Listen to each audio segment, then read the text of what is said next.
So is that where the music started, or was it something you heard on the radio, something mom and dad was playing? What kind of like sparked you to be like, I want to do something with music? I kind of feel like, especially growing up in the black church, it's almost genetic, where you're going to pick up something, whether you're passively listening or not. So there's that. Mom and dad were always they just had us in everything, foreign languages, academics, sports, music, you name it. But I enjoyed Saturday morning cartoons just like everybody else. So I grew up on Mighty Mouse and Woody Woodpecker and Bugs Bunny and Tom Jerry and all that. And I remember being really, really little and enjoying the cartoons, but the music behind it is what made the cartoons kind of like jump to life. And how do I get to be a part of it? I don't know if I was thinking that mature at like 4 or 5, but I was like, I like this and I want to do it. Welcome to Underdawg Talk. I'm Eric Jones Jr. and I have conversations with successful underdogs. And today is no different than any other day. And I have Mr. Joshua Thompson. How are you doing today? I'm doing pretty good. How about you? I'm all right. It's cold as all ever now. It's December, man. I know, but it was just warm. It's like we know it's December, but then when the cold get here, we like, damn. You're right. I don't like it either. Yeah, I don't like it at all. I don't know why I wanted to ask this because I just realized what your last name. Are you related to Klay Thompson? I don't know. But if I were, I wouldn't be mad about it. Yeah. So it's possible, but as far as I know, I don't think so. But one could hope. So I always start off with a fun fact. Okay. So what's a fun fact about you? Fun fact about me. Some people know, other people don't, but I am an identical twin. Mm-hmm. And so I am 1 minute older, and my brother's name is Jared, and he's also a professional musician. So there's one of me and one of him, but most people in Indianapolis are always like, aren't you the one who? And I'm like, no, I'm the other one. I'm going to get it tattooed on my forehead. I'm the other one. I love that. That's a shirt. You need to get that made. I got a couple. Yeah. Got a couple. Yeah. A fun fact about me. No, I ain't no twin. Let's see. I say, how many fun facts have you had to cut up with? Like, you got a lot. Yeah. I didn't start this like maybe 2 months ago, so I've had to come, and I always forget, and I try to have something prepared.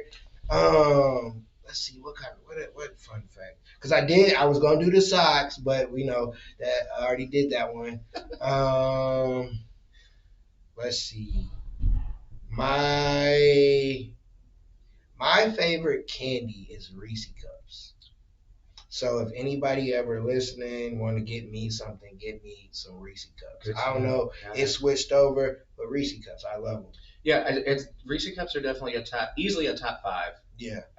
Probably a top 3 for me. Yeah. So I'm with you on that. Yeah, like a kid, today I had to do kindergarten lunch, and he had some Reese's. I was like, hey man, what's up? He was like, here you go. I was like, oh, you're my favorite kindergartner now. And all the other kids was like, oh, man. I'm like, yeah, hey, he got Reese's. Y'all don't got Reese's. Now, you cool with it? Do you just eat like 1 or 2? No, I gotta get the pack. I gotta get it. So, right. Like, when I go to the Dollar Tree, I get the little 5-pack. I can't get, I might get the 2-pack, but. But are you smashing all 5 in one Yeah. Okay, good. We're the same. I just had a Secret Santa. Well, not even a Secret Santa. It was just a lady. She got everybody in our house a gift, and she got me Reese's, and I was like, oh. But they're like shaped like a bell. Okay. But I haven't ate the whole bag yet. But it's waiting on you. Yeah. Let's see. I say maybe tomorrow. Okay. Maybe depending on how I feel when I get, because I haven't eaten dinner, so I'm gonna eat dinner when I get home. But yeah, definitely. Yeah. No, I'm with you on that. Yeah. So you're from Indianapolis? Born and raised here. Yeah. Okay. I'm from up north, Indiana, Michigan City. Okay. Yeah.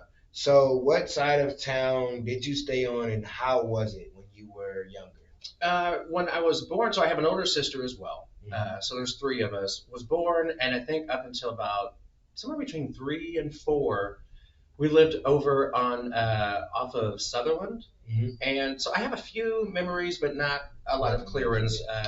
But large family here. A lot of it centered around, church and church activities and stuff. And then before we started kindergarten, our parents moved us into Washington Township. Mm. And so formally through elementary school and all the way through high school, I grew up off of 64th and Hoover, very close to the Jewish Community Center. Okay, I know. So that's where, that's where I grew up. And mom and dad still live in the same house, and they kept my sister's room somewhat the same. And as soon as all the kids were out, they turned my brother and I's room into a library. So we kind of know the favoritism is built in. Yeah, but you know, we're a little raw about it still. Yeah, now that you really say that, y'all room, library, other child, still same. Right. Yeah. That tracks. That's all right. But yeah, born and raised here, so grew up on the Northwest Side, and I've lived all over. You know, in my adult life, I've lived in downtown. I've lived in Broad Ripple. I've lived on the Northeast Side, and now I live on the near West Side, just off of 37th and Clifton. Okay. And I dig it. That's probably my favorite neighborhood in Indianapolis thus far, is where I am now. I absolutely love it. So, I've always lived on the West Side since I've been in Indianapolis. Well, when I first got here, I stayed with my cousins, and they lived in Greenfield and then McCordsville. Then when I finally moved, I moved on the West Side, and I stayed there until recently. I live on the South Side now. So West Side kind of all over, kind of Ben Davis, Wayne Township area, because that's where the kids went to school. So stayed in that kind of area. But yeah, I like it. I like still being able, because I lived in Avon too, so I like living where we lived in Avon because I can still go to the hood to get the cheap stuff or the good stuff, food and stuff of that, or just to hang out or whatever. But then you could go down the other side, go this way down the street, and your nice food places, or like the neighborhood we lived in had basketball, had a pool. And it was cool. It was cool to have the kids there. So I would say for me, that's probably the favorite because I was married then, good family life, was able to provide for the kids with a nice house. So that was that time. But Michigan City, my mom still lives in it. She moved from the house, but she was renting out to people, but she moved back to the house. So she still has that house. So that's where I'll be going for Christmas. Nice. And so I feel the same way as you because my room it's not really a room. It's like attic, storage, and then my sister's room is my son's room. So yeah, I feel that. Maybe it's nice while we had it, but because I had the bigger room because I was older and my sister couldn't really walk. So my mom and them picked the big room and I picked the next biggest. So yeah, and then it was funny because I didn't realize how small my sister's room was until I got grown. And I was like, wait a minute, this is where you stayed at, sis? I can also relate to that too. Sharing a room, I'm just like, man, really? Yeah. And it like being an adult and having kids, like and having a house that was bigger than the house that you lived in, nothing wrong with it, but it was like, man, I'm doing something. It feels like you've made it, right? We're doing my house, 2-car garage, nice neighborhood. It's like, okay, cool. Like it wasn't the same back then, but it was like we still had a house. We lived in that neighborhood. We didn't move around. Like I would say now as an adult, I moved around with my kids. So I would say my mom had a stable. So that was one thing that I could take from that. Yeah. So let's get into, you said you were into church first. So is that where the music started, or was it something you heard on the radio, something mom and dad was playing? What kind of like sparked you to be like, I want to do something with music? I guess the easy, quick answer would be like, yes, all of it, right? I kind of feel like, especially growing up in the black church, it's almost genetic. Where you're going to pick up something, whether you're passively listening or not. I was not listening. I was not paying attention. I was not. But there's just something there's a vibe. There's a rhythm and a sound of us, I think, right? So there's that.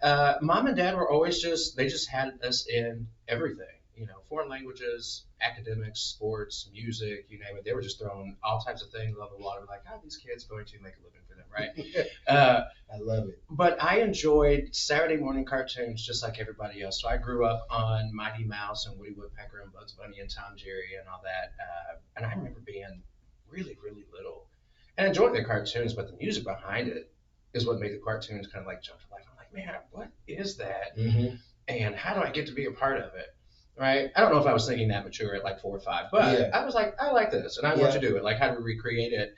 And then we started taking piano at 5 years old, and I just really fell in love with piano and specifically classical music, because I was hearing it on cartoons. It sounded so big. And it can also be really quick, and it can also be super romantic and emotional. It gives you like this entire kaleidoscope of musical feelings and whatever, right? I just thought it was cool.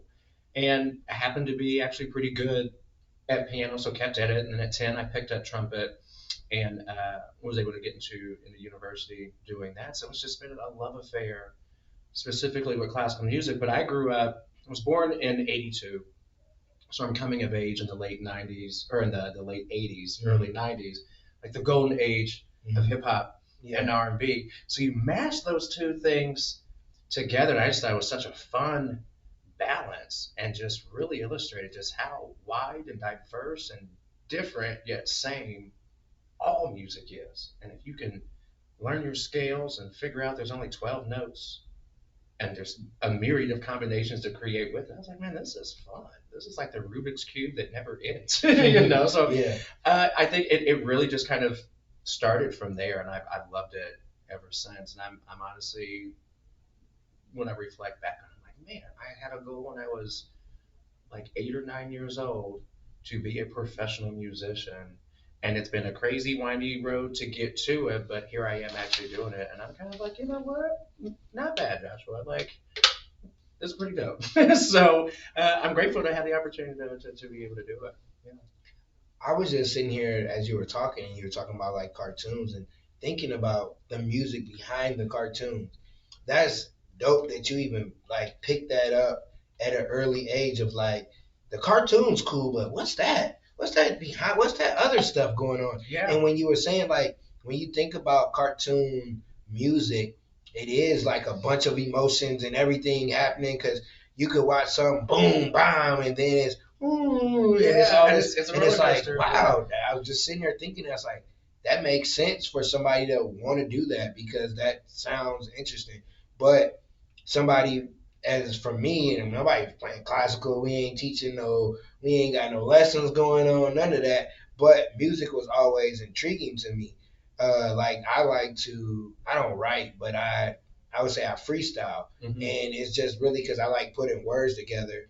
And it's just like being on a beat. I can't make a beat to save my life. But you can ride it. Yeah, I can get on one and go. But it's like that part of like certain part of music, like you said with hip hop, like somebody like a melody or singing like does something for me in a song rather than something else. Like different stuff is different people. So like just thinking of music while you were talking, it's like music is really dope because I'm a late 80s baby, so I'm 86, so I'm a little after you, so I miss kind of the early parts of that, and I got like the whole 90s though. I gotta be honest, I mean, both decades were solid as I'll get out. Yeah, I'll give you that. You know, we all have a way into music. If you think about, the cartoons that little kids listen to now, it's the same thing, right? Whether they go on to do it for a living, but some of my friends, when they were having kids, they were watching a lot of Bubble Guppies and Blue's Clues and everything.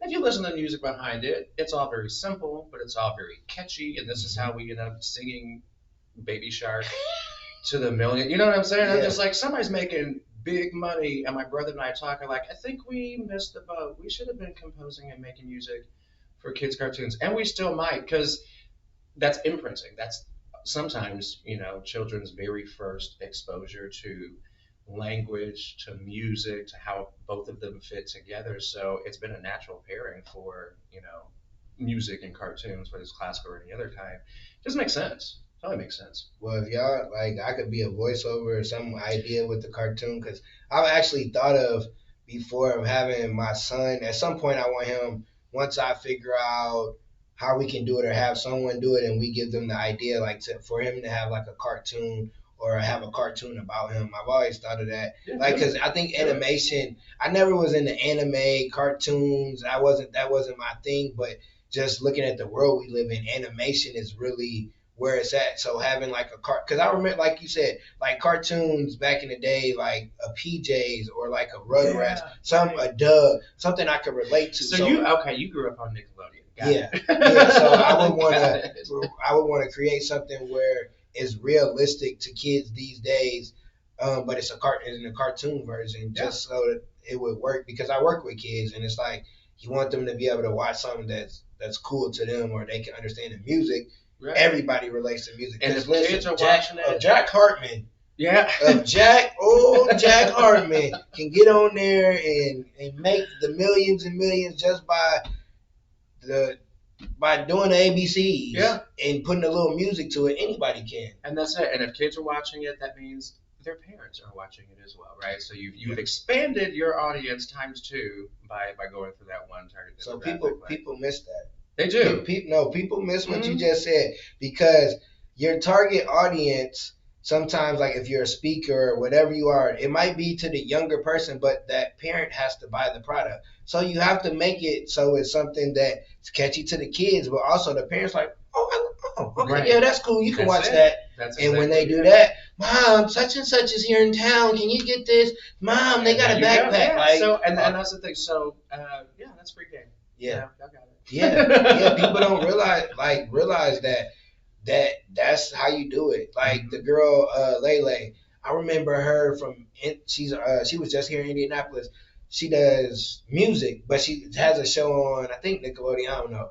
But she used to sit in the car with her dad and freestyle. Mm-hmm. It was cold. Now she's on TV, got her own show and doing music. Music can get you far. Sometimes you see the old movies where this Christmas where Chris Brown mama, no, you're not gonna do music and this and that. But with YouTube and the world we live in, you put a little music behind it. It's accessible. If you think about the videos, we both have a podcast, right? Yeah. When we put out clips, what do most people put out with their clips? Some type of music behind it because the music gives it a different feel. Yeah, and it brings people in, right? Exactly. Yeah. So you're right. And that's what you do, right? That is what I do. Like I'm fortunate and grateful enough to still be able to do it, and it's fun. We're not making millions yet, but I like that. We're on our way.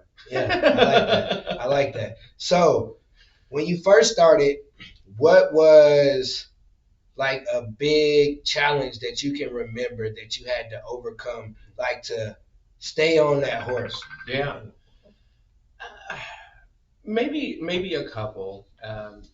On one hand, there's the countless hours that you spend, practicing and doing that, right? And a lot of times that's on your own time, and then there's that. I grew up, and I still am, quite the perfectionist, so good is never good enough for me. I think the other part for me, and I still deal with it, I've just learned over the years how to manage it, is I grew up a very shy kid, and so stage fright was always a big thing. I mean, like crippling stage fright, right? But the more that you perform, the more you learn to manage. I know for me, it never goes away. I'm always wildly nervous, and it doesn't matter if I'm playing in front of one person or 1,000. I'm still incredibly nervous, but I've just learned to channel those nerves into something productive and positive. And I ask myself all the time before I have a performance, I ask myself 2 questions, and it's imperative that I'm very honest with myself. I'm like, all right, Joshua, are you nervous because you were not prepared? Mm-hmm. Or are you nervous because these are just nerves and this is what happens? And when I'm able to answer honestly, well, I've done everything I can to prepare. I'm like, yeah, then you're nervous. You're supposed to be. It means you care. It's just part of it. But go do your things because you're prepared. So now there's been a couple times where I'm like, yeah, I'm nervous because I'm not as prepared as I probably could be. And I say, well, then you deserve to feel as nervous as you do. But that's always a challenge. And I just have to remind myself that I love what I do more than I am nervous and anxious about it. Mm-hmm. And constantly reminding myself that perfection is rather unattainable. And for most music of any kind, for the most part, I'm generalizing, people aren't coming to hear perfection. Most of the people don't know what they're coming to listen to anyway. They come to be moved. They come for an experience, or artists who are super passionate and just really engaging. That's what they're buying the tickets for. That's what they're being moved by. So I'm like, so lean into that, really put your passion and your dedication on display, and everything else works out perfect. Have I ever played a perfect performance? No. Do most people know it? Also no. So it balances. But yeah, I'd say still to this day, it is the nerves and the stage fright management is still a thing that I wrestle with. to be honest, I'm nervous every time for a podcast. Anytime I go speak, like I'm like nervous.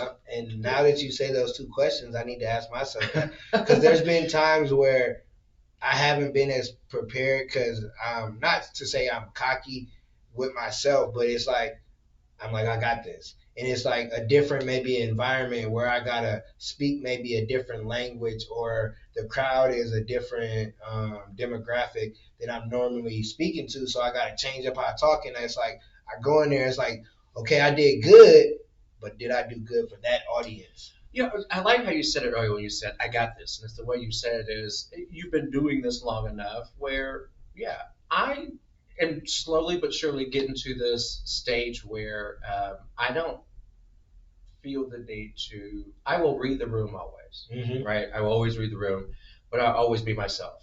I will always speak the way that I speak, how I speak, and speak to what I always do. And so I am not in the mood to code switch anymore. You know what I'm saying? Like I work in the world of classical music, and so it's all of this. If not the reality, there's this perception that there's this air of like pretense and snobbery and sophistication, and sometimes that's true. I consider myself to be a sophisticated person. I'm not pretentious, but I mean, I can speak intelligibly, right? Yeah. And that's all that's required. So I don't care if the mayor is in the audience, which has happened, or if it's my homies from down the block, everybody's going to get the same Joshua that anybody else gets. And I care who's in the room, but I don't care to change up who I am in order to meet their, I'm like, no, y'all came to see me. Yeah. Right? Yeah. And so I think that's kind of when we say I got this. Like you do, regardless of what room or audience that you're in. And I'm really, really leaning into that a whole lot more. Yeah, and what you just said, you came to see me. So it's like, that's what it's like you brought me, whoever brought me in or whoever is listening to the podcast, you taking me as Eric. I might not say everything right. You might not agree with me, but you tuned in. And that's kind of like with these podcasts or these, you get little clips of podcasts. They do that to reel you in, but it's like you choose to listen to that. You choose to feed your brain with the negativity. Like everybody relationship. I could care less of who cheated on who. That ain't got nothing to do with me. It's entertaining for a hot minute, and I'm just like, all right, I got. Yeah, because you get caught up in because you kind of want to know what's going on in the world, but then it's like, okay, whoop-de-doo. Yeah, like I said, and then I have work to do. So yeah, like, y'all got that. That's not and some people put that in their podcast. That's what their podcast is about. Is like the hot stuff. It's like, all right, that's cool, but like people want to know you because if we run into you at the airport or something, we don't really know how to approach you because all you talk about is everybody else. Like, well, maybe that's the trick. Maybe they don't want anybody to know about them. I don't know. Yeah, I don't know.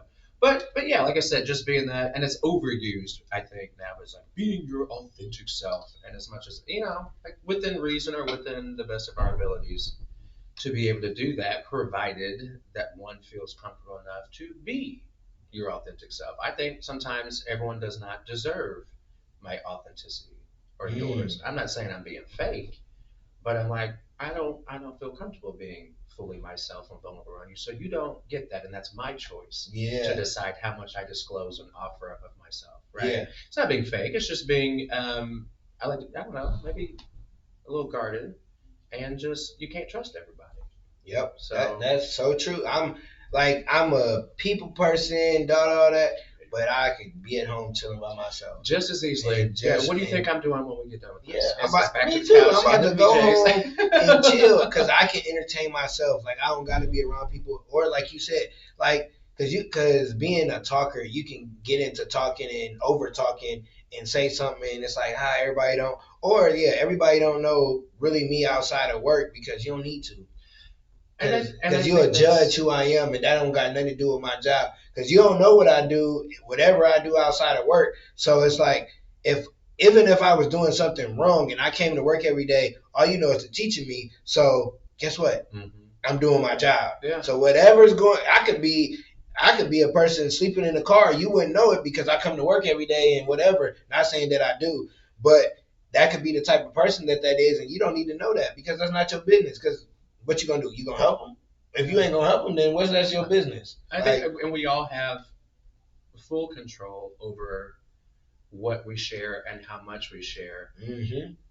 And for me, what I do with my artistic work is a wonderful way to do that. There is the outward facing Joshua, and there's what comes out of my mouth, and then there's what's in my music and the broader story that I'm attempting to tell with it. That if you know what you're listening for, or if you listen at all, or just perceptive, or so moved, there is where you get to the inner workings of how I think, what I feel, how I view the world and position myself, and when there are certain things that I don't like about this world that we live in, how I try to use my art as a way to speak on it and or subtly or maybe even overtly and conspicuously change that.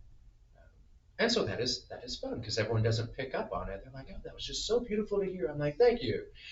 And some people get the message and some people do not, but I think that's kind of the nice part and the purging part for me is I have multiple different ways to show the different facets of who I am as a person. I think even in relationships, now that I'm been married and divorced and I've been single for some years, it's like everybody, I don't need to kick you. I don't really feel like we might just be on the phone type. Mm-hmm. Like I don't think your energy just through conversation ain't giving me hang out with you. So I might not hang out with you. And people could take that wrong, but women do the same thing. Like if they don't feel the vibe, they ain't gonna go. Even unless you offer women food, they might go to get some food. but you offer me, as a dude, if a woman say, "Hey, we're gonna get some food," I'm skinny fat. I'm going. I'm going. But even in relationships, though, you gotta sometimes not give certain people the full you because they might not be around for a full season. Sure. They might be around for half a season, and it's like, oh, and that's fine. Too, right? That's totally fine. Yep. And so I've been in a situation where like I almost was giving too much of me, and then it was like, let me pull back because I don't know. I don't think this is gonna go the way in my mind, I think the direction is gonna go. So let me pull back, and it's like you don't get your feelings hurt or get on your feelings when you prepare yourself to understand that every relationship ain't gonna last forever. Like I've had friends for 20 years and life is happening. You that way, I'm this way. No hard feelings. Just that happened, and it's not. Oh my God, my friend, and people be like my day ones, and it's like, man, you gotta grow up because. Not saying that your day ones aren't good people, but they might not be the business people you need. You might need some day twos that can help you get money and can be that friend for you. So it's like everybody can't go with you. Yeah, everybody can't, and that's how like you saying like I give you a little me, so you can really see how people are, because people could be with you when you win it, then maybe you start losing. I ain't gonna hang out with them no more. It's like, dang, I thought we was good. Yeah, well, hey, you learn every day. Yeah, you do. So, what would you say is one of your proudest moments as a musician? I've had a lot of them, and I will say I'm very slow to indulge my own ego.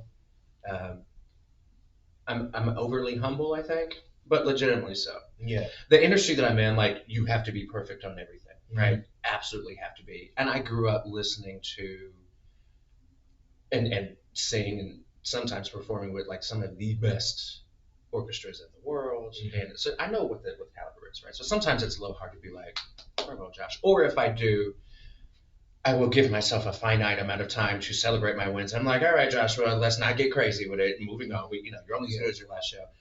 There's been several. I think most recent, I say probably my first one as a young trumpeter was getting an audition and playing with internationally renowned youth orchestra here in Indianapolis. Back when I was in it was called New World Youth Symphony, but now it's called the Indianapolis Youth Symphony Orchestra. And I think last summer they would do tours at Carnegie Hall.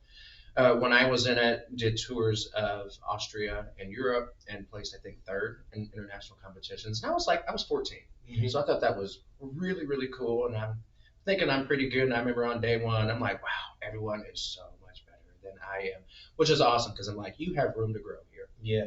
I love being in a room with people who are smarter than me and musicians who are better than me because I have something to learn. It's not a threat to me. It is an opportunity to be like, I'm going to be a sponge and just pick up everything that you got. Yep. So there was that. And I think as an adult in my profession now, I've been awarded several residencies around the country to perform and to teach. And so I enjoyed that. And then with my podcast, I work with an international operatic superstar. Her name is Angela Brown, and she has been on just about every single major stage in the world. She's a badass, and I've interviewed and worked with Pulitzer Prize winners. And then a couple years ago, had a wonderful opportunity to interview the New York Philharmonic's first chair clarinetist. It was the first black clarinetist in the organization's history, which is about 120 years. The fact that in 2021 is the first time that the New York Philharmonic has ever had a first chair black individual. So it was just stunning. Like, those are big moments for me, to which some people might not think are all that. But that, I think, pride can be a very personal thing. Yeah. And sometimes it should be.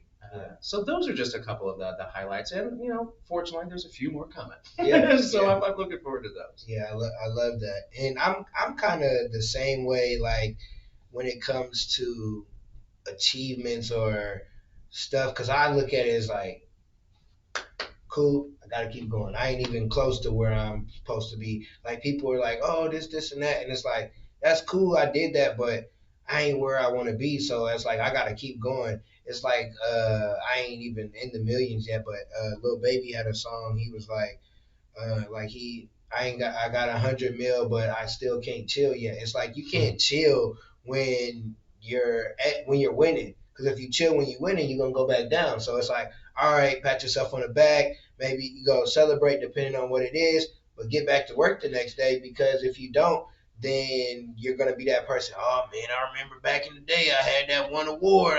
You living off that one accomplishment because you got comfortable. You can't get comfortable when you're winning. You got to keep going, because there's more out there. Like you said, being in a room with people that are doing better. I'm like, ooh, how can I get in contact with you, or how can we sit down, or okay, this might be the only opportunity. Let me be a sponge and listen. Yeah. Oh, I can ask a question. Let me ask a question that's going to add value to my life. Sometimes people get in a room and ask somebody, oh, well, you could go on Google and look that up. I think another reason, well, I was raised, both of my parents, and they kind of instilled with us too, that it was very, my dad would say, as good as you are, and you are, there is always someone out there who is as good or better than you. So stay humble and stay hungry, right? Yep.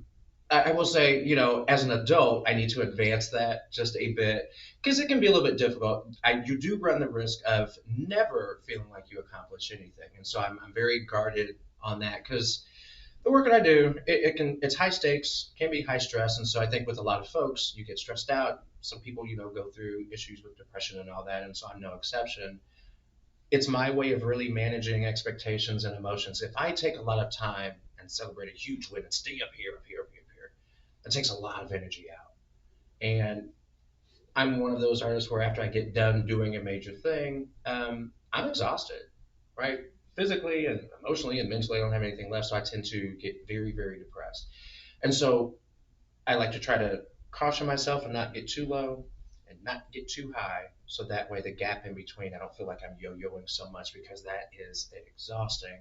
And that's really helped me kind of realize, with accomplishments that we get, yes, acknowledge and take full time to acknowledge them. But there's really no arrival, right? They're like, oh, wouldn't you love to play at Carnegie Hall? Yep, I sure would. And one day we're going to get there. But the day I get there is not going to be like, I have arrived, right? It's a constant thing. It's a trajectory. There is no end in sight. And so these benchmarks that we have, I think they're very good, but they are not, for me, end all be all. I have arrived and the journey is done type of thing. That's not it, And I think if I were to play Carnegie Hall, it would be cool to say. It would be like, holy crap, I can't believe I did it. Would that be the thing that it hadn't happened yet, so I don't know. This might be complete bullshit. But I think over everything that I have done and who I do it for, probably not going to be the most memorable thing. I'm deeply, deeply committed and devoted to my arts community and just my community in general. because they really helped start my career and were the really big supporters of it, my allegiance is to that. And so those are the ones, when it resonates with the community, that's when I'm just like, okay, you nailed it. I will still take a booking at Carnegie Hall, though. Yeah. I will still do that. Yeah. But I feel the same way. Like, everything that I do, it would come back first for be a father, to make sure that my kids know that I'm there. Like, even though, dad in grind mode to get us to somewhere where he wants us to be. So they got to understand that, like, okay, I get it. Like, my daughter's older, so she's understanding now, like, why I do stuff or why I move and stuff like that. My son, he kind of get it, but he don't. He's only 9. But it's like, that's the moments where my kids say, "I'm proud of you," or "Dad, I love you," or they're happy because of their accomplishments. Those are the moments that make me tear up more than me maybe getting an award or being on a list. Because it's like, I'm not podcasting to be on I'm podcasting to be one of the top podcasts, but that's like, I want to be on, that's a different, like, mark. Like, it's gonna take a while to get there, but being on a list of being the top podcast in Indiana, or being mentioned, or people having my name in different rooms, it's like, that's cool, but that's just the start. Yeah. Like, my pockets don't tell me that. My refrigerator don't look like that. Those things, like, it's like, people be looking at it like, oh, you got this, you got that. Yeah, but my bank account ain't got this and ain't got that. And it's like, that's when, and not saying money's the goal, because it's not, because if it was the goal, I would have quit a long time ago. Same. But it's like, when you got that, get the money, that is where you can be like, oh, I ain't gotta go to this job. I ain't gotta go do I can go where the hell I want to go. Mm-hmm. I want to be like, hey, son, we going to California this weekend. Why, Dad? Just go visit your TT. Go get something to eat from. Remember that one restaurant where you like? Yeah. That's what I want to. And that's when I'll be like, behind closed doors, you're gonna see some tears, crying and stuff. Or when I'm in that house, that's just like, dang, I only seen this on Instagram. Yeah. Wow. That's when it ain't gonna be because the people, woo, I don't care about that. I care about providing for me and my family, and those are the things that kind of like, yeah. I agree. Yeah, it's not all the other stuff is gonna come with it. Like you said, me being on wherever podcast, whatever the big stage you're gonna be on for a podcast, or interviewing Oprah or Tyler Perry or something like that. That's gonna be dope as hell, but that's not gonna be. After that's done, guess what? They going back to whatever they was doing, and I'm going back to whatever I was doing. It's part of the gig, right? Yeah. It's part of the job, and there are wonderful perks and opportunities that come along with the job. I was doing a residency at the Berklee School of Music in Boston in 2020. This is right before everything shut down and whatnot. And I'm always remembering what his name is, Dr. Bill Banfield. Genius composer, instrumentalist. I mean, he's just amazing. And he was quite an ambitious residency. He's like, "You gonna be able to get all this done?" I was like, "Yeah, that's why I'm here." Like, what'd you think? And he was saying that, the quality of your opportunities are often a direct reflection of the quality of your art. And so if these opportunities that just keep coming are aligned with your values and what you want to do, and like, well, there is a reason, because what you are creating and what you are producing reflects these opportunities that you're getting, and they both, one washes the other hand.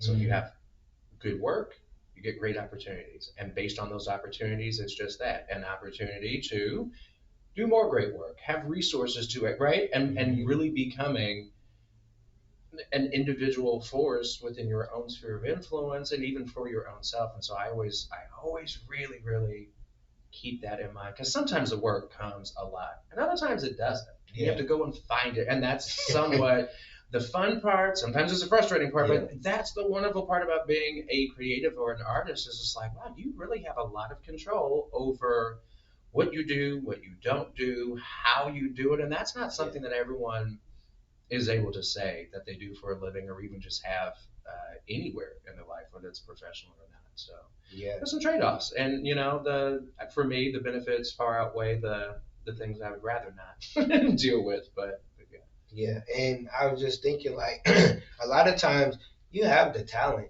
You got everything that you need. It's really having a routine or being self-disciplined that in your regular life that'll help you in your business. Like me, now I've been trying to do a morning routine and do different stuff, and it's to keep me structured so I can keep structure on the podcast. Because if I keep structure and I get all this and I understand, oh, I need something new over here, I need this, or like you said, I might have to go get a couple guests or whatever. That's the fun part of it, kind of, sort of.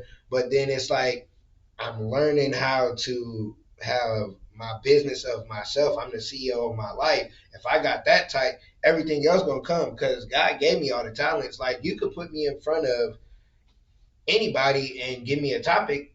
And it's a topic that I know I can do it. Yeah. But if I don't have the structure, if I don't have the discipline to understand, okay, all right, they not feeling this. I need to switch it up, or okay, this is working. Let's stick with this, or maybe my emotions too loud or whatever. Ooh, I said, you kind of understand because you got your life in order and you can make adjustments throughout your day. Yeah. Just like when the weather in Indiana, it's wintertime. Wear a coat, no matter what. Until next week, when it's going to be in the mid-50s. Yeah, no, still wear a coat. That's how you get sick. But it's like you understand that. You understand what season you're in, so you're prepared. You got to know what season you're in your life, so you're prepared. Thank you for that free game. You got to know what season you're in. And you're absolutely right. It's not, every season, you're not going to bloom year round. No, you got to have time to germinate and to rest and to, right? And sometimes you have to clip back and prune so you can grow more. Thank you. I think I just found my nugget to take home with me and take it to 2024 is know the season that you're in. That is absolutely. Because the reason I've been in the season of starting over, like this year, a lot of stuff was like starting over. I started over with interviewing people in person. I had to figure that out. I had to figure out how to make someone sit with me that I don't know, feel comfortable, and be able to hold a conversation. So it's starting over from virtual. Virtual is easy. Us sitting on the computer and you cool. But having somebody you don't know, or they're from a different not genre, but a different demographic, or they might be up here in the finances, but still be able to have a conversation that we can meet in the middle. And then like in moving like starting over living, like new place and no furniture. It's like, ooh, this is cool. I don't really like hanging out here right now. People be like, why you don't want to be at home? I ain't got what I need right now. So, I understand it's a process. It comes with time of getting all that stuff because it's coming along. But it's just like I'm in the season of by myself too. And it's like, ain't nobody around. Yeah. Oh, God here. Because every time I think, I don't know, Lord, I don't know how I'm gonna pay. Boom, something.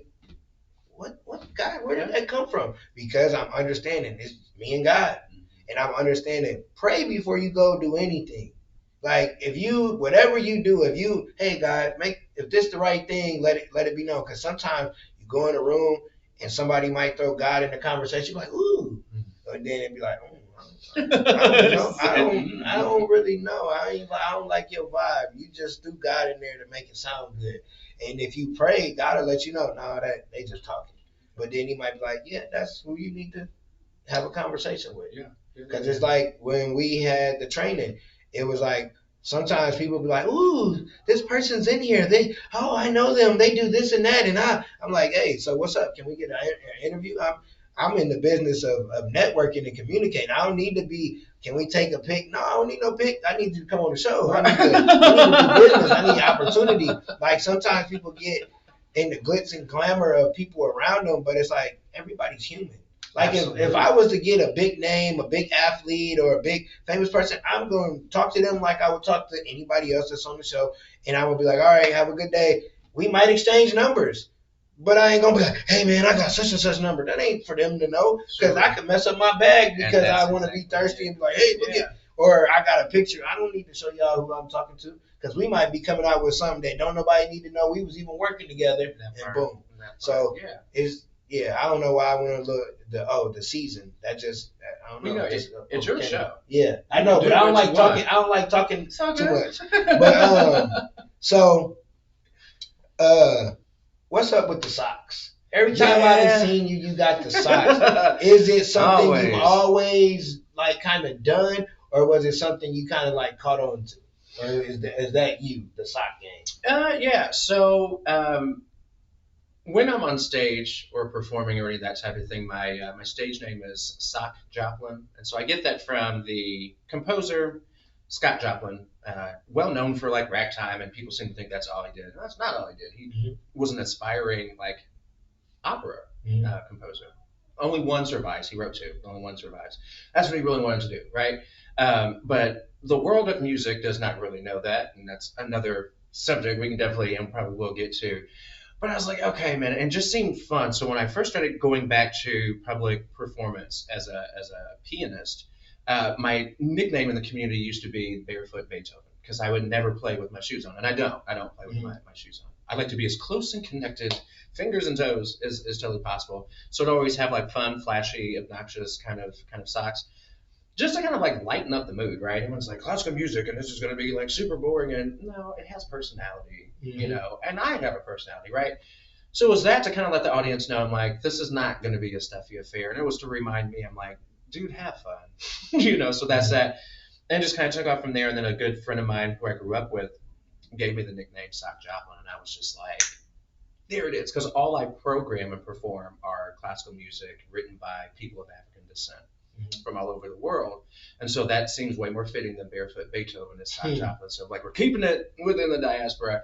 It just kind of took off from there, and so I have people from around the country and even locally, they mail me socks, or when I have concerts and they come to them, I don't get a bouquet of flowers, I get new socks.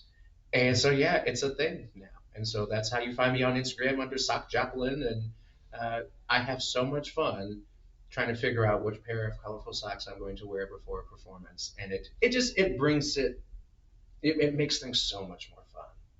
And not you have to be serious all the time. I take what I do seriously, but I'm learning to just not do that as much.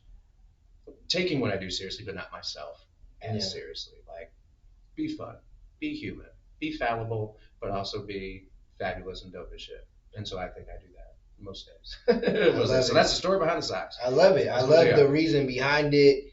I'm a sock guy too. Yeah. I think it's more so of I like to be different. I think I kind of got from being in church. Okay. Like the deacon, I was always in church, and you know your pants come up a little bit, and you would see like the kind of cool socks. And as I got older, I was like, okay, I'm a sock guy, high socks. I don't like low socks, ankle socks. Please don't ever. Supporters, everybody. If you ever give me some socks, please don't give me no ankle socks. I'm not gonna wear them. I'm gonna wear one.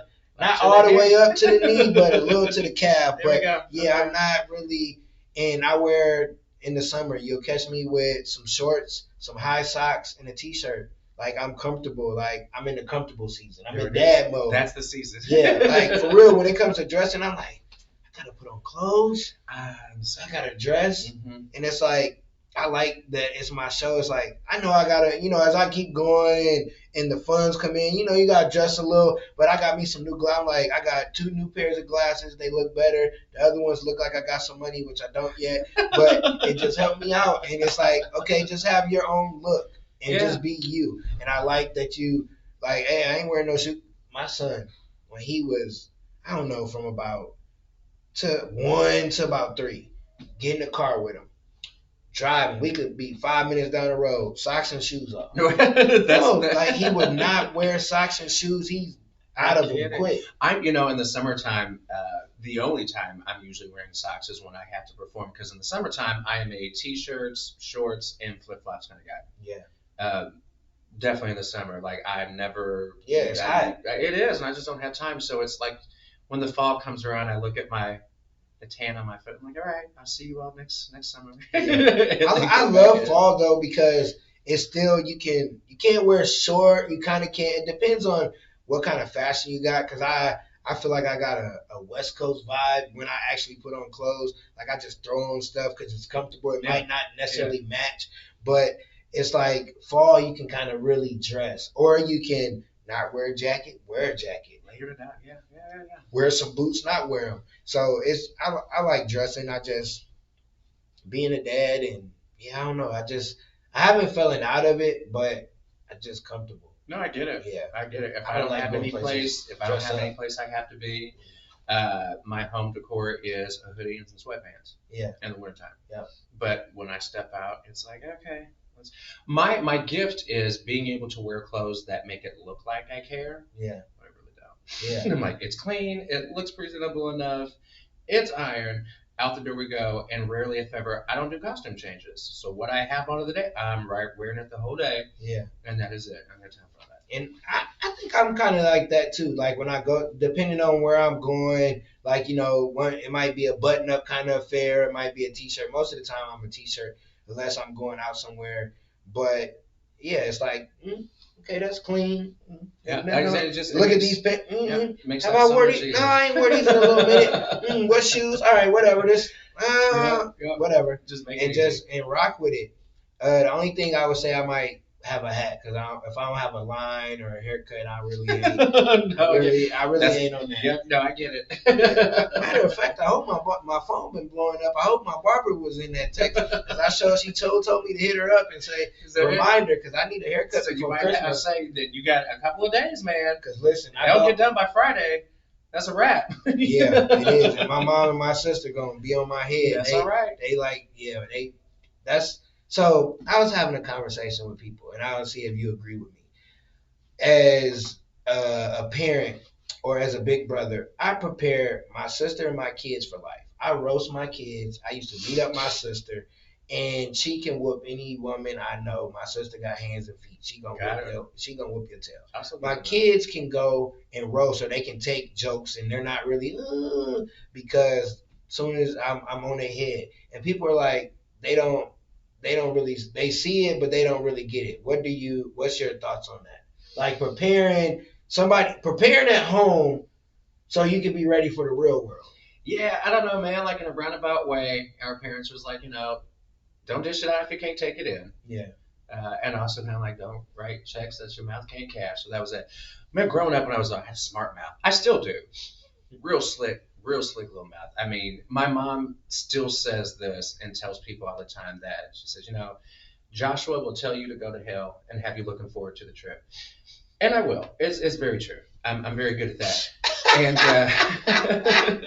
that's a good one. Yeah, man. I would be real slick. And growing up, late 80s, early 90s in middle school, used to call it Jonan, Yeah. So you just go, that would be your whole lunch session. That would be recess. I mean, and you win some, you lose some, because that was it. It wasn't always, you weren't always fighting. A lot of times it was just for fun. Yeah. But sometimes it was a way to test other folks out to, let them know I'm not the one to be messed with. Have a nice little Joan fight. And they're funny. I think they're hilarious. So yeah, I'm with it within reason. What I learned growing up is I've got a really sharp tongue, or I can. And what I learned growing up was to temper it a little bit, or just like pick and choose my battles a little bit better. Like, come on, Josh, you ain't got to go clean off on so and so. Like, I tell everybody, you get one good time to get over on me and make it a good one, because after that is a wrap. The other part. Pause real quick, because the camera, I don't know what happened. Okay, there we go. Oh. Is it out of memory? Yeah, well, my other one. There we go. This happened to me before. Make sure. Okay. Cause I know the video gonna be good. Oh, let me move it back. Okay. There. Oh, what? There we go. Okay.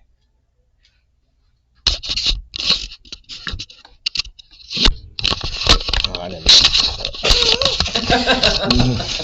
That's what happened last time. I was doing the episode, and then I started looking at it, and I was like, "Oh, hit the camera."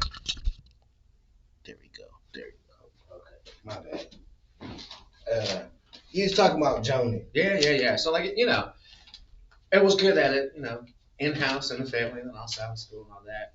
But yeah, I'm getting older. I'm like, okay, man, like you don't have to burn a bridge every single time.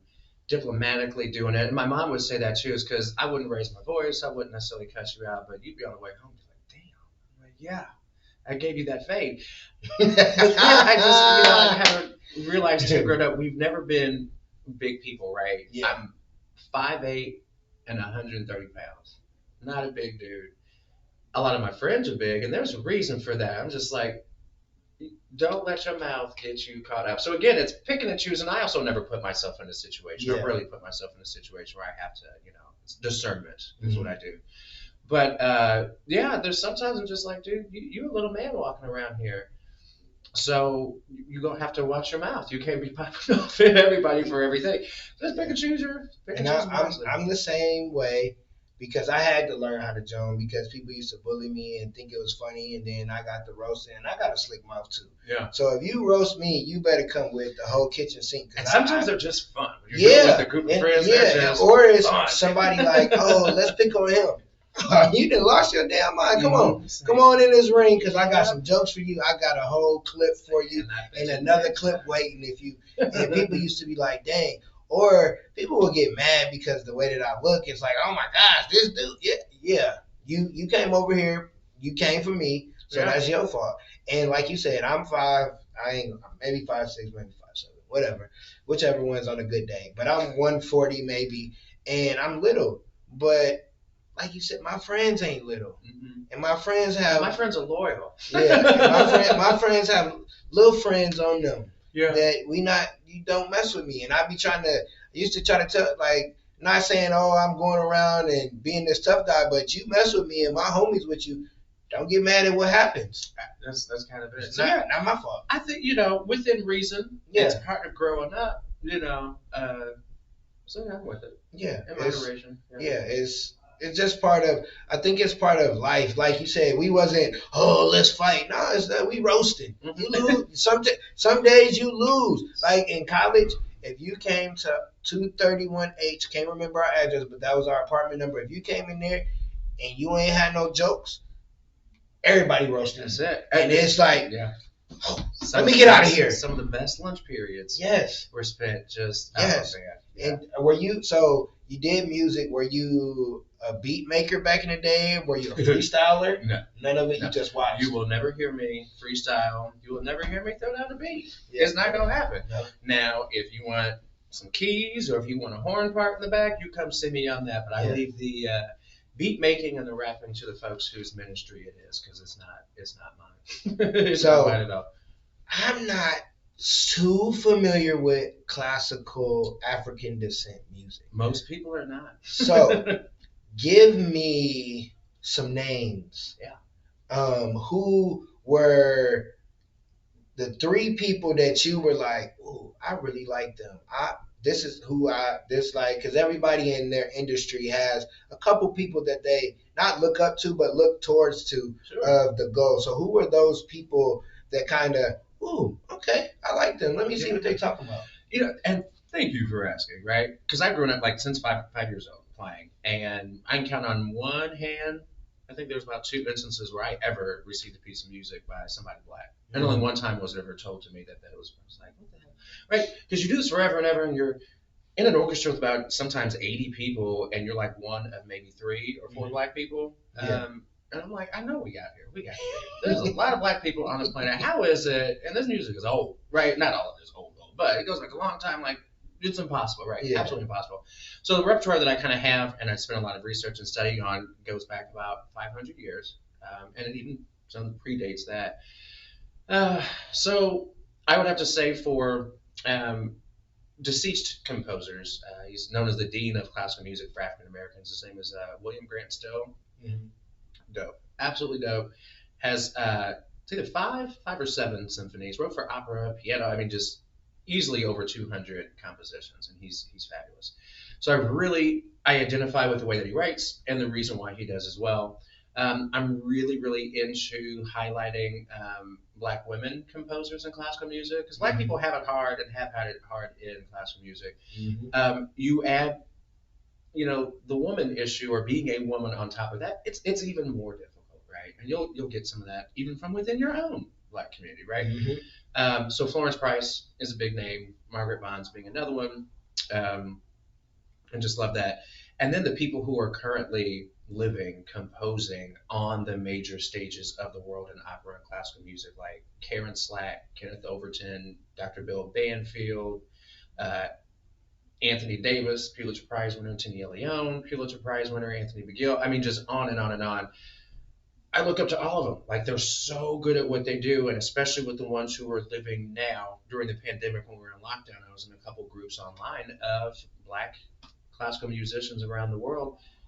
They're accessible people. I mean, these are folks who before and now are at the Sydney Opera House, they're at Carnegie Hall, they're at the Metropolitan Opera, everywhere, talking to you, just having a regular conversation and kikiing about stuff and asking you for your research and resources and all that. And it just made the world so much smaller, and also helped me to realize like I'm one of so many Black individuals around the world who have the same mission, which is to elevate an art form that has intentionally excluded Black people, and yet the contributions that we've made and continue to make are unreal, and it is absolutely you're unable to deny it any further. So that's what I really, really enjoy about it. So whether I'm on stage doing it or someone else is out there, we're all winning. And I'm not saying that people have to love classical music, because I don't think that because someone is Black who wrote classical music that all of a sudden everyone who's Black is going to love it. I'm not saying that. But for so long growing up, I always heard, oh, you're trying to be white because we didn't see ourselves. We felt like it was something that's not a part of who we are or part of our culture. And the reality is, yeah, it is. It absolutely is. You don't have to love it. Yeah. But you don't have to feel excluded from it, because we help create it and we continue to help create it. So use it for that, I think with classical music, when you think of it, you think of white people. You don't really think of rich white people. Yeah, because when you see it on movies, you see them going to the opera and those kind of different things. It's like even on Will Smith, is Uncle Phil with his white friends, and it's taking Carlton and him, and it's like, oh, okay, this cool. I don't really know, but as an adult and being around different music or different stuff, it's like it's music. If it can move me, or for instance, Andre 3000, his album that just came out, right? It ain't something that I'm gonna listen to every day, but I can listen to it because it's the music. Like I listen to meditation music before I go to sleep. So it's like those different sounds. It's like you can listen to classical music and go clean up. You can listen to classical music and have so many ideas, because all you're hearing is a beat and you're thinking of different ideas. Like I remember your brain is open. Your imagination is open. It's not thinking actively. It's not words, somebody saying something and distracting you. I remember I was riding with my buddy and he was just listening to beats. I'm like, bro, what's going on? He's like, it helps me like think of ideas. It helps me better. And I was like, okay. So sometimes I might not even, like, I Uber, so I might not have nothing in the headphones. They might not have nothing. I'm just looking out the window and different stuff is coming. Yeah. Or I might just have on just beats or just some classical music. Yeah. Because it, like you said, it help clears. It's not, you don't have nobody rapping, because you could think of an idea and a song come on and you hear a dope lyric. You're like, oh yeah, and you be like, oh snap, what you got? And you forget. Sometimes I can be a little bit the opposite, right? Because I've listened to so much classical music, I can't. Most people are like, I use it to relax and I use it to when I'm working or type. I can't, because I'm listening so much to all the different layers in it. Anything else besides classical music you can have it in the background and I can kind of zone out. I'll do my little sing along. I don't sing, but I'll do my little sing along stuff. But classical music, I can't turn that fine tuned ear off, which I think is fine. But that's about the only one that I do it with, unless it is, and there's nothing wrong with them. Like we call them the 3 Bs in classical music. It's Bach and Beethoven and Brahms. They're fine. I don't mind them. Like they're great. I can easily zone out because I've heard them so many times, and also I'm so into what our people sound like in classical music because it is super Black, right? We're drawing on spirituals and folk and hymns and field songs, but also jazz and blues and new age concepts and syncopated rhythms. I mean, we just always do that. There is a chopped and screwed version of classical music. You'll hear that a lot in West Africa, where it's not so much about melody, it's about using the piano as a percussive instrument. You know, the notes are really more of like that beat, right? That's how we tend to do things. It's a little bit more fun for me to listen to and to learn how to play. That's just my preference. But when you've been, if not denied, when you've been kept from essentially what is your history, music and or otherwise, for me there's just an insatiable craving to find as much of it as I can and to share as much of it as I can. Like that's my life's work. That's my mission for real.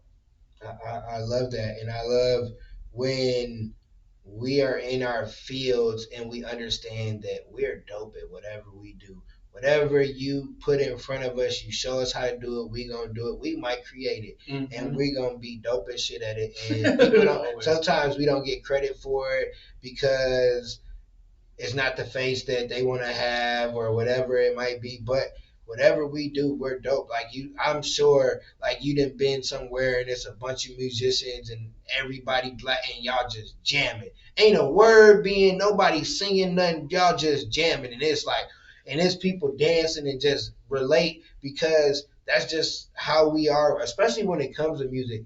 Like music is like beautiful. Like it can bring you to whatever your emotion. It's crazy how an artist, you can listen to a song and that artist talking directly. How the hell you know what's going on in my life? Yeah. And just the tune behind it and all that. Like I think without music, I wouldn't be me. Like I'm a music person. I sometimes get caught up in what I like. I don't go Don't outside. We all? I don't go outside a box. People like, have you heard that new? I'm like, no. I try. I give people chances or whatever, but I stay in my little box, and it's like I might listen to the same songs every day, all day, but that's the songs that get me to where I need to go or whatever it is. But music is a beautiful. So shout out to you for stepping outside the box and not being categorized because you're black of what you supposed to sound like or be doing or all that. Because in the world that we live in, there's a job for everybody. Everybody has to do something, and it doesn't say, hey, you got to be black. Hey, you got to be white. Because guess what? Money's green. It don't matter what you look like. It just matters the talent you got. Because I just seen a thing, like when you look at football mainly a black man's sport for the most part, or certain positions are, because it was like, no, it hasn't been a starting white cornerback since 2002, I think. And when you look at it, you're like, dang, you didn't really realize that. Yeah. But it could be something vice versa, as where it's a white person in it, and then a black person, it hasn't been a black person since, like you said, 120 years. It's the first. Like sometimes we don't get the credit because we're black, and it's stupid because we're most talented. I'm just gonna say that. And if you notice by how people try to be like us, you see why, because we're dope individuals. And I just love like all kinds of music, because we can't get stuck on just hip hop. We country. We got some country. And I think that's the thing. We're everything. We are everything. Yeah. And everything is not for everybody. Yeah. Which is totally fine. But when we, not just black folks, but any people, discuss, as we should, what is our culture, what all goes into it. Classical music may not be the biggest amount of ingredient that you put in it, but it's still in the mix. Yeah. And it can be used and reused and recycled. I love working with or talking with other artists in different genres like hip hop and funk. I'm like, yo, sample this, right? You're taking what's old and making it new and repackaging it. What's new has a little bit more of a historical foundation and root to it, but they all talk about the same thing, and both of them are like across centuries and whatnot. They're all relevant.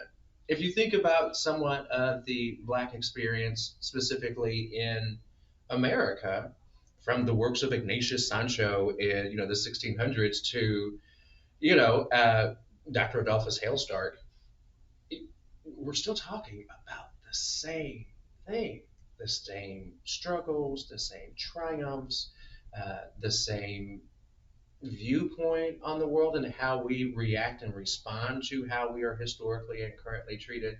Music can be a wonderful way in which to translate that and to put that in a way that is not necessarily shouting and screaming. It's still just as direct and just as impactful. It's another language in which people can understand a bit more, even for those who never will.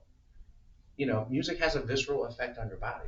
Mm-hmm. And when you hear that, you don't have to understand everything, but you can hear and feel the level that you need to increase your empathy, which will hopefully spark you to, do what you can do in your circle of influence to balance the scales towards actual and legitimate equity. Mm-hmm. So that's my social soapbox for the power of classical music. No, or music in general. I love it because as we started, we got to know you as Joshua and background, but now it's like you're showing us about the classical music because that's what you do. That's why I wanted you on, because it's like you're something different. It's something that we don't really pay attention to, because when you think about what you said at the beginning, cartoons, it's got the music in there. Like a lot of stuff that we listen to has classical music and we don't even realize it. Or I was just thinking when you were just talking, like Drumline. Remember the dude, Dr. Lee? Yeah. He was all old school, and then when they mixed it together, it was like, ooh, that's fire. These are all things that are on your palette color wheel to create a canvas, and we get the choice as far as what that canvas gets to look like. So why not toss them all on there? Yeah, that's what I say.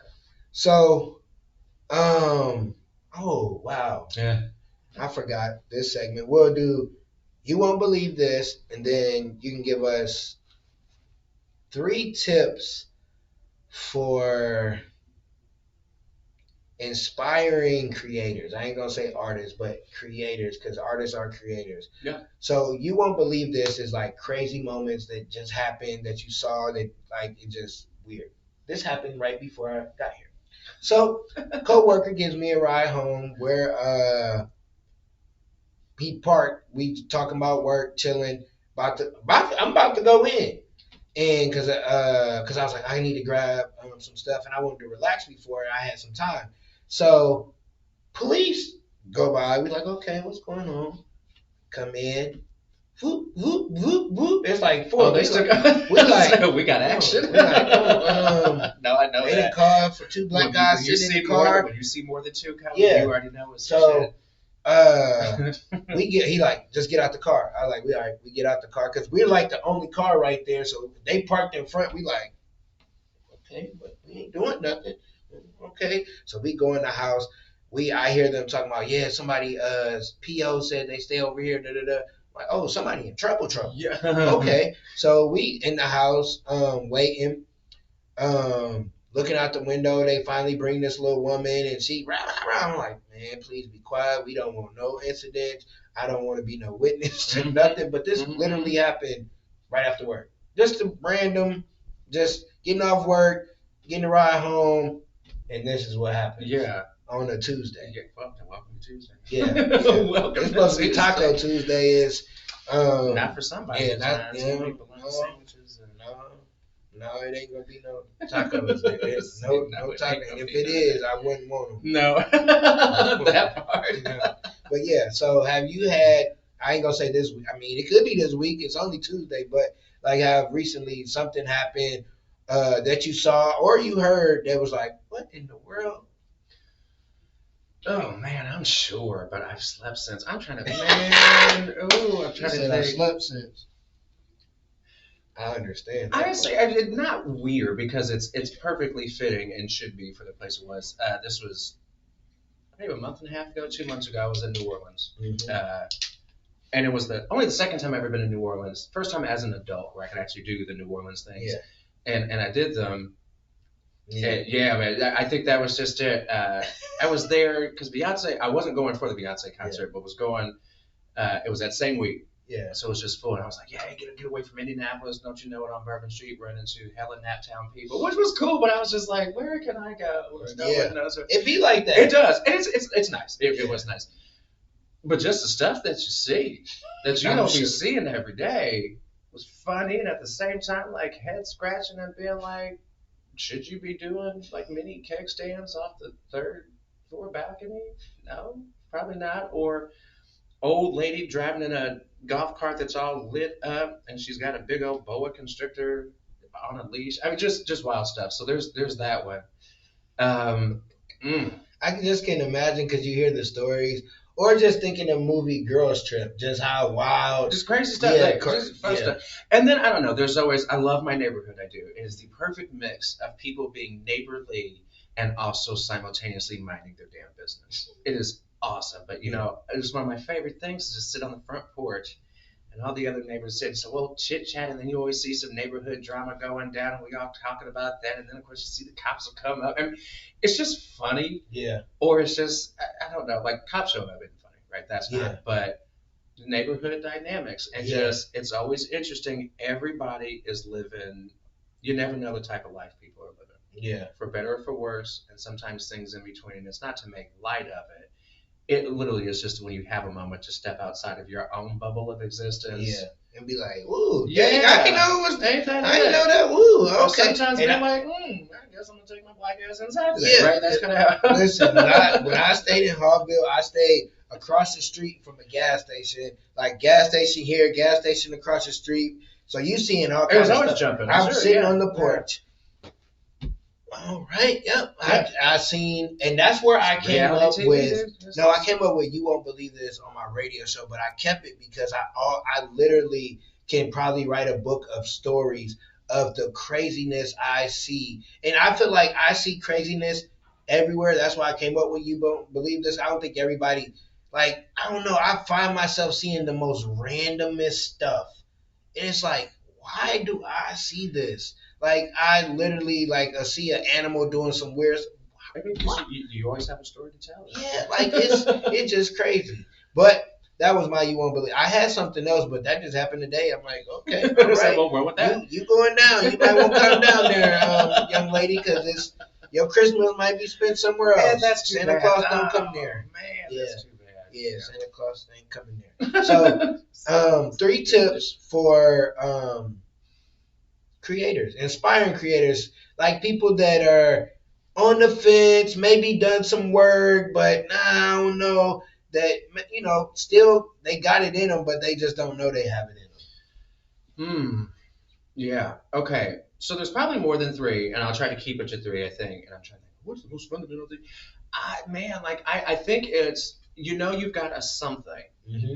A something, where even if that something is you, right, as a creative, as a whatever, if when you wake up, first thing you think about when you wake up, last thing you think about before you go to sleep, if it's that thing, if it's that passion, man, that's your thing. Mm-hmm. And you don't have to know how it all goes out, but you just stay steadfast on that. Because I found for me, yes, talent and all that will get you a long, long, long way. It absolutely will.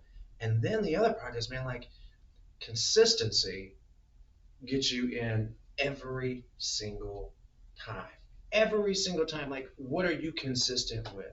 Consistent with your professionalism, consistent with your punctuality, consistent with paying people on time, consistent with doing high quality work to the best of your ability every single time. That is what will get you booked. That is what, and it's a long game, right? That becomes your reputation. And so I think that really helps, coupled with just that compulsive drive to do something. I think a lot of times that comes when you're not really, we all need money to live, right? Not saying that. We'd all like to have extra, right? And I think there's nothing wrong with that. But I'm hoping, and just from my experience too, when what you want to do and passionate about are aligned with your values as an individual, and when those values really do express the betterment for the society in which you live in, like a thing and a purpose that's bigger than yourself, man, you can't go wrong. Because you always have work to do. Like, sometimes this world is shit. Mm-hmm. And that can be depressing. I'm just like, well, there's a lot to clean up, and that means I have job security because I'm a cleaner, right? Mm-hmm. If that's how you view things. So I think that would be a and then also, I think it would just be, we've discussed this kind of earlier, be in a room with people who are smarter than you, who are better than you, or who look at things in a different manner than you, because there's your opportunity for learning and for growth, and it's not to be threatened. Because creatives know how to keep their ideas so that they are original. Anyone can replicate, because we've seen a lot of that. Oh, yeah. But if you're always looking for the other person to do something to get your idea, right? So I think that, like, don't be afraid of folks who are better than you. That's a learning opportunity. And I think the other part for me is definitely like find a balance between what you do and then who you are.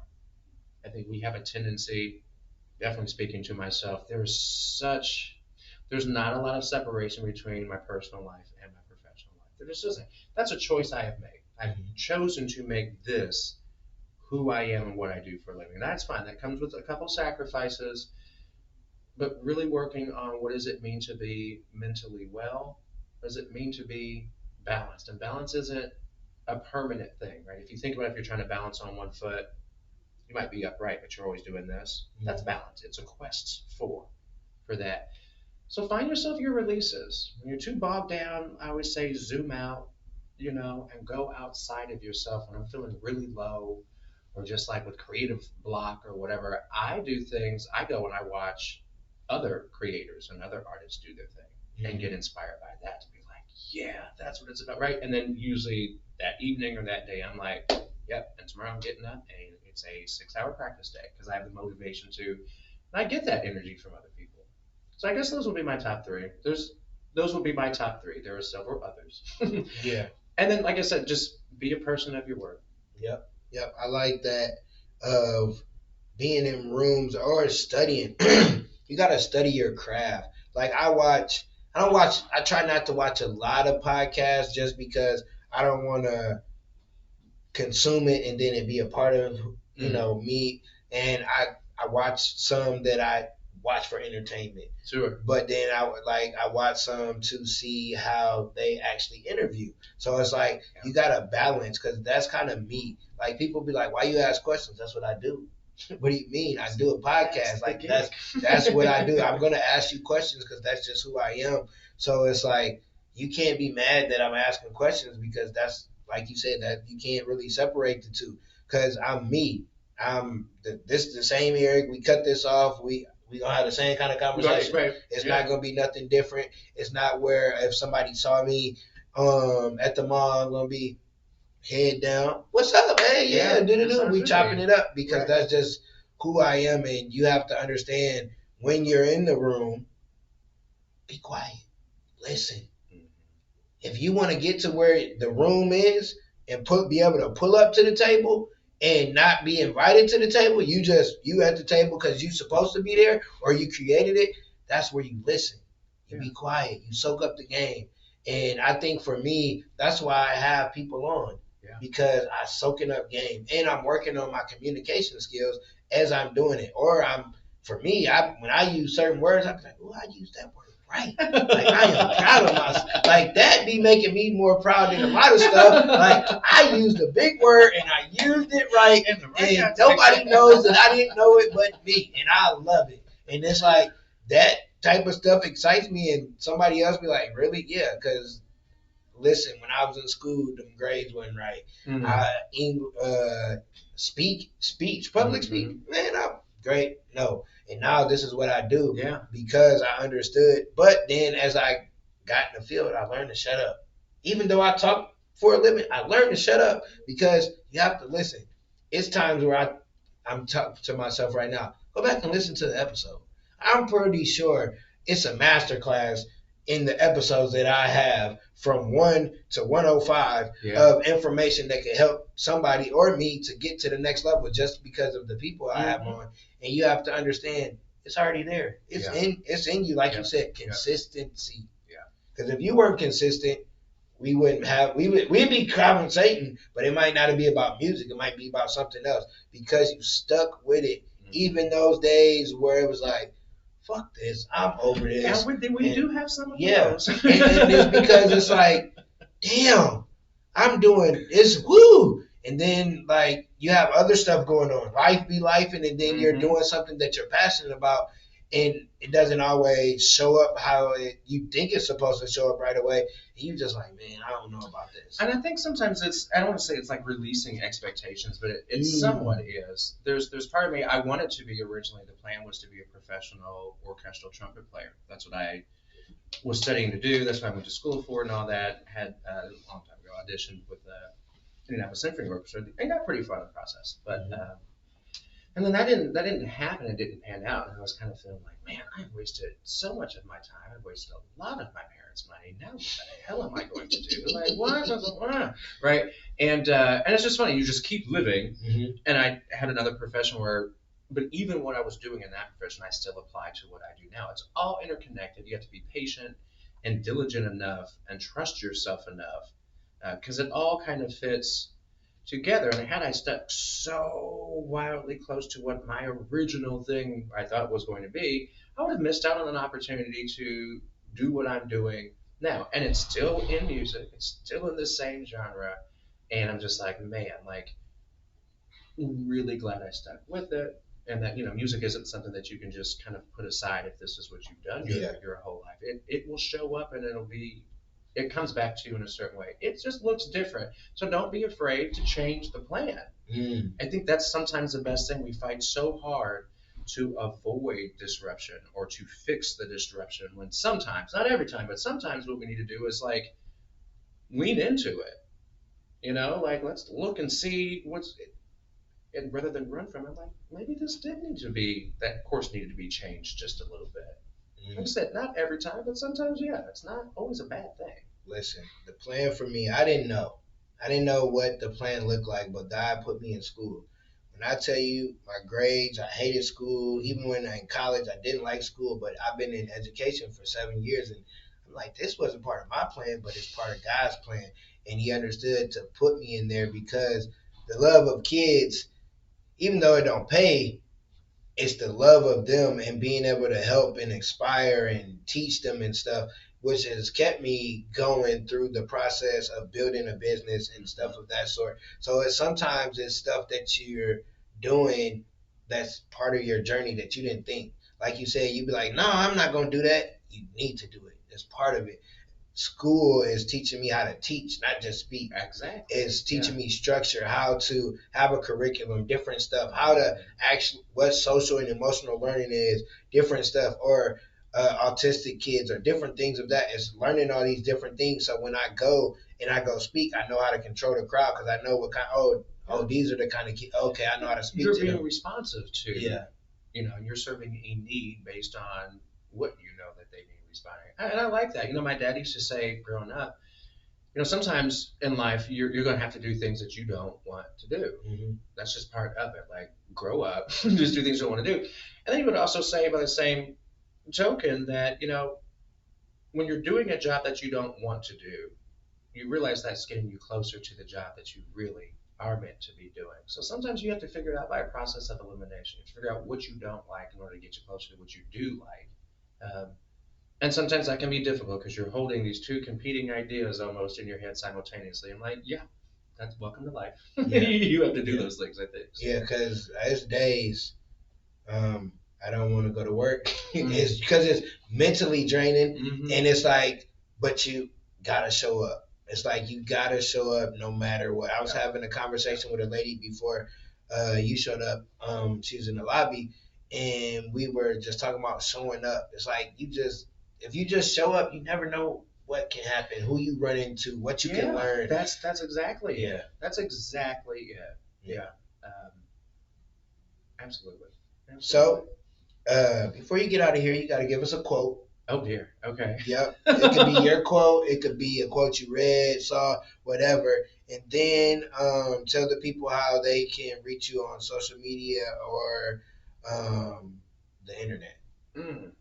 Okay, so just curious, are most people coming up with like very profound and earth-shattering quotes? It depends because it throws people off. Because everybody that comes on here is not like a motivational person. Not saying that they're not, but it's like I don't got a quote on deck. Some people have their own. Some people pick something they heard from somebody else. So it just depends. It's just something that I feel like you learn or at the end somebody can take something away from it. I call it an underdog quote. So okay, so I have to figure out what is my underdog quote. Yeah.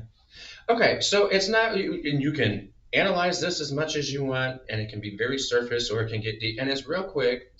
Just be good and be good at it. That's it. That's it. Yeah, on the way home. I'll be like, damn it, I should have said, but I'm trying not to be, because I'm not pretentious, and I'm not the smartest person in the world. Mm-hmm. I do okay for life.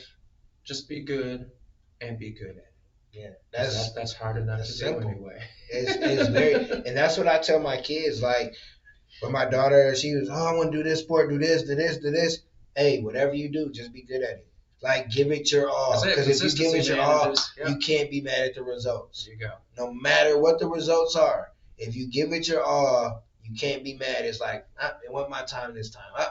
Because I coach basketball. I've been there where we've been in the championship and lost. We've been in the championship and won. And it's like you got to lose sometimes to learn how to get better or be humbled. Sometimes you be smelling yourself and it's like, I do that a lot when I kind of go back. I said when I will give myself the time to pat myself on the back, and then when I can feel it getting a bit too much, I'm like, all right, Joshua, at this point you're just huffing your own gas. Like, stop. Like, you could be proud, but now the ego's getting a little bit too big. So I shrink it back down to size. I haven't even gotten there yet. I just be chilling. I'm like,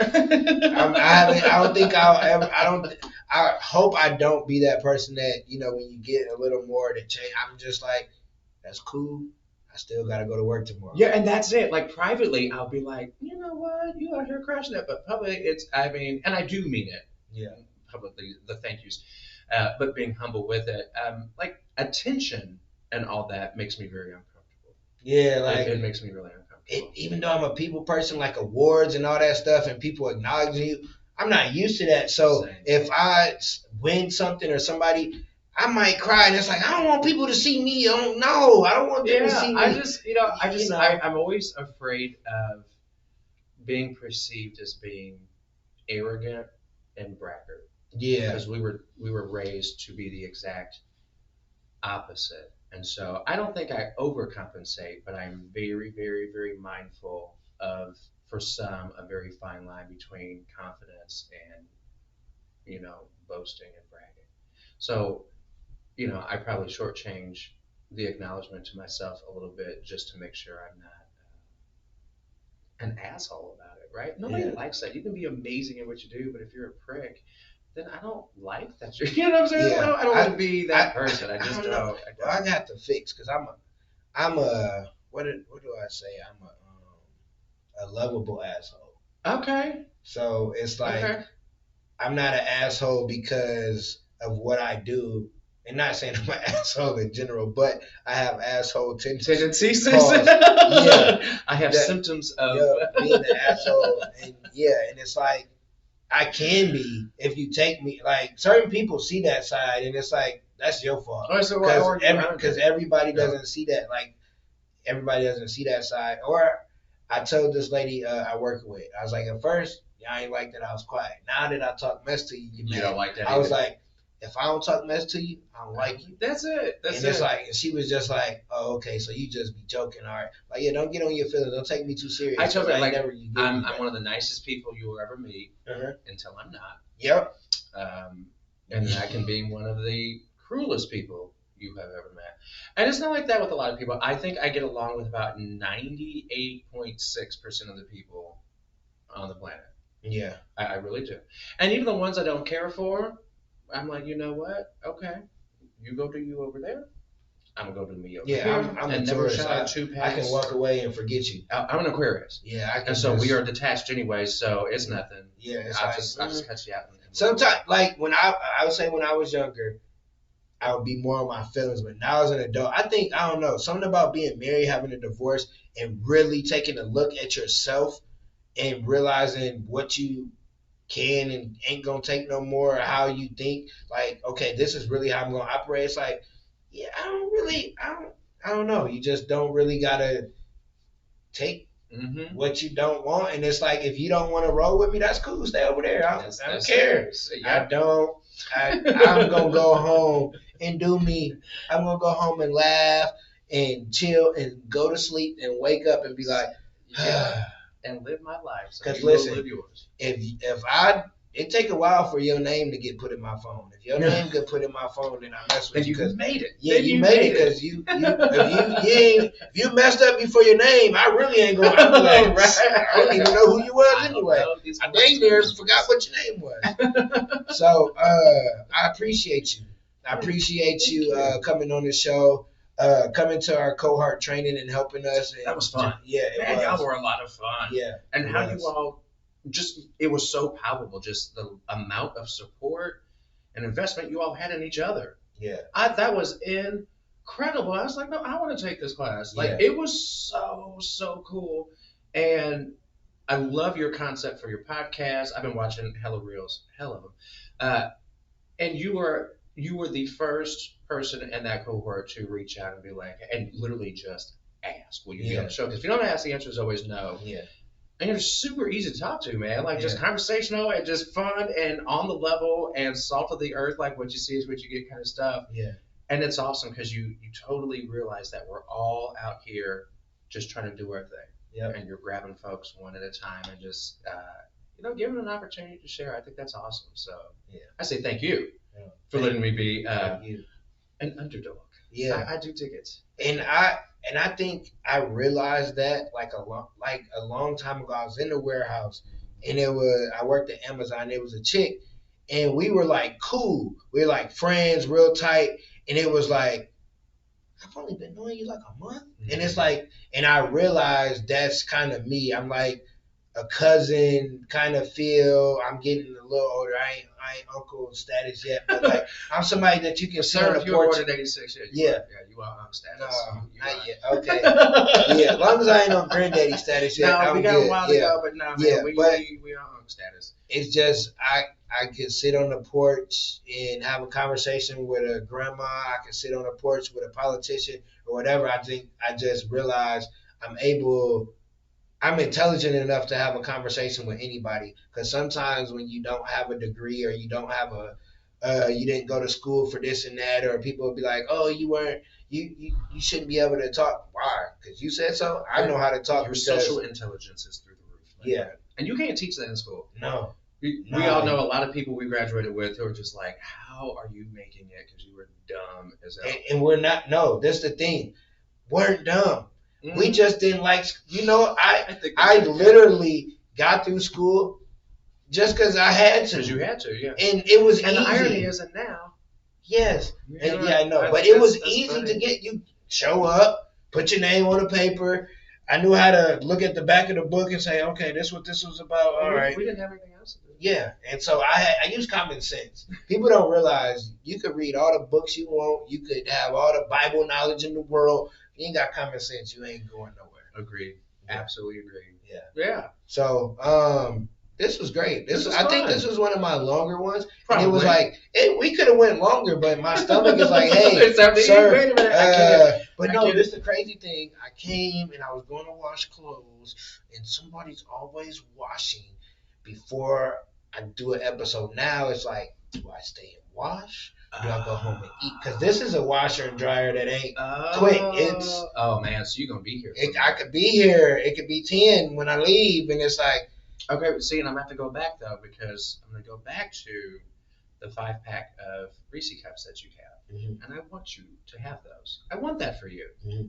And that is reasonable. Yeah, no, I got Reese, and now you're saying that. Now I know I have I know the reward is at home. Yeah. So it's really. Sometimes what's today? Yeah, Tuesday is what they tell me. Okay, it's Tuesday. I can make it without washing till I get to my mom's house Friday. It's okay. I just can't wait to watch you just rationalize. Yeah. You leave with her. Yeah, because I'm no. It's totally your choice. I know, because I really was sitting here as like, I could really just wash a couple things, the most important, but that's still gonna take a while. Yep. And it's like, can I make it?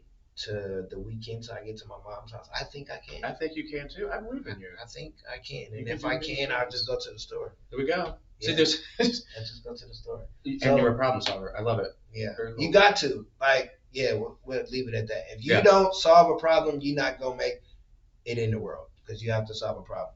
So solve the small problems in your life so you can get to the big problems and solve those. That sounds like an ending episode. Do you have like an ending like thing you do on your podcast? We do. Angela and I say, I'm Joshua Thompson, and she says, I'm Angela Brown, and we say, and this has been Melanated Moments in Classical Music.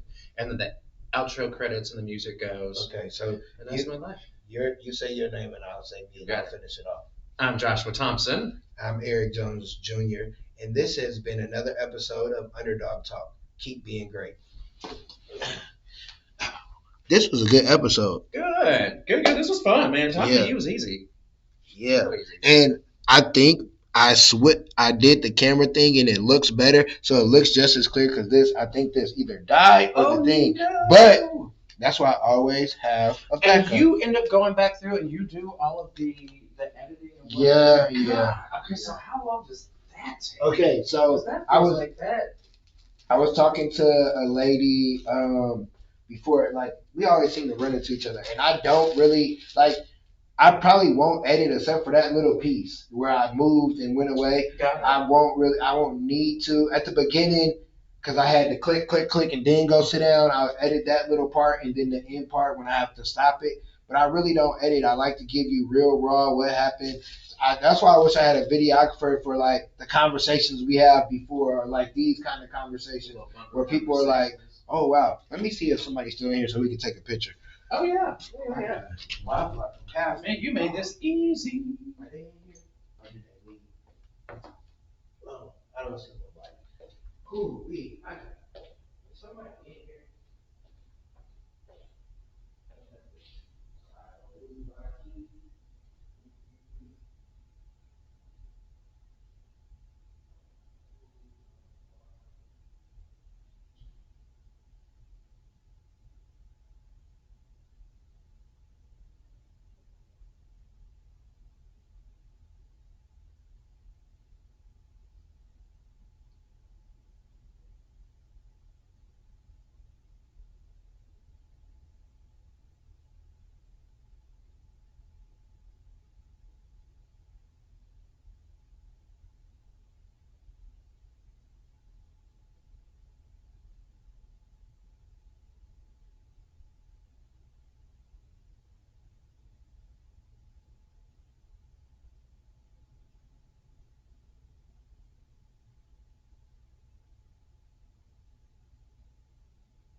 That's I see all them cars, but I don't see no people. It's like, and don't hear him either. No, but we'll sit down. I'll do the on the phone. Okay, yeah. And then I gotta run. And I'm trying to feel like I can't get gas and pick up food, and I want this to be a quick. And I'm like, Yeah, I know. I don't know what I'm doing for dinner. That's what I was thinking. I was like, I got oven pizza, I got some fish sticks. So, and then the person, they got their clothes in the dryer. So I'm like, yeah, I'm just gonna go home. So you can sit down in the chair, okay. And we'll take it like that. Cause I like to. Yeah. Oh, hey, how you doing? Can you do me a favor? Can you take a picture of us? Can I do something real quick? I need to give them some paper towels. Okay, I'll just take a picture because you gotta go. It's cool. If she come back, she come back. Matter of fact, let me do it real quick. Okay, thank you. Because once I get in there, I might not be here. Yeah, you might forget. Okay, let me put it in portrait mode. Okay. Not today, but I got y'all today. Okay. Ready? Yeah. I'm gonna take a couple for you. Okay, let me scoot a little in. And let me do mine. Yeah, I know. Like, There we go. Thank you. You're welcome. She took Thank you so 45. much. I didn't. I only took a couple. She took 45. Oh yeah, these are good ones. I'll send them over once I pick. I So your appreciate episode will be where's my key? Next Wednesday. Excellent. So I'll be editing. I don't know. I might drop a clip today, depending on Where do I go to find the full episode? YouTube. Oh. Underdog Talk. Just Man. put in Underdog Talk. I'll Man. pop up. Okay. Yeah. Good, because when it comes out, I'm gonna share and post and all that good Yeah. stuff. And so, man, and honestly, thank you. Thank you. Like, you got a wonderful platform, and you're sharing it. And I think that's the other part. My folks in my community are the ones who be putting me on in the ways that I much prefer. So I was like, thank you. Thank you. So, yeah, I'm hungry. Thank you. No problem. I think I know where I'm going. Yeah, I gotta go this way too.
What up, bro?